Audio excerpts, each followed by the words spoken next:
अस्सलाम वालेकुम dear viewers, मैं हूं अंबर खान और आज मैं आपको बता रही हूं अक्टूबर के सेल प्राइस के बारे में, जिनकी टोटल प्राइस है ईच ऑप्शन की 3000 रुपीज़ और आपको ये एक सेट मिलेगा 399 रुपीज़ में, और जिस पे आप 2600 रुपीज़ सेव कर सकते हैं।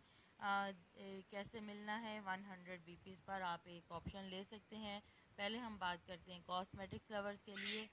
कॉस्मेटिक्स लवर्स के लिए जो ऑप्शन आया है उसमें है द वन पीच परफेक्टर, और इसके अलावा अदार वन का आई लैश कर्लर, द वन का आई लाइनर मार्कर और द वन का फेस पाउडर नेचुरल। जी, ये कॉस्मेटिक्स लवर्स के लिए है, अब मस्ट बाय करें अगर आपको कॉस्मेटिक्स अच्छी लगती हैं। और आपका सेकंड ऑप्शन जो हमारे पास आया है वो है बॉडी प्रोडक्ट्स, उनको अच्छी लगती हैं वो लें। इसमें है रेडियंस का ये सोप और रेडियंस का हैंड क्रीम और हॉट ऑयल है, वीट क्या, और साथ ही ड्रीम स्लीप की बॉडी क्रीम है।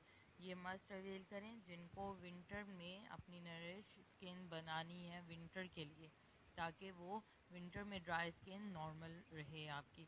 और ये अब थर्ड ऑप्शन जो है ये टोटली विंटर ऑप्शन है। इसमें SPF 30 है, द वन की लिप्स बाम है, ऑलिव ऑयल की हैंड क्रीम है और साथ ही पेडिक्योर के लिए टो सेपरेटर है।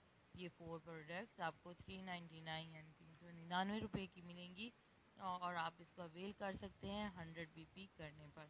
Thanks for watching. अल्लाह हाफिज़।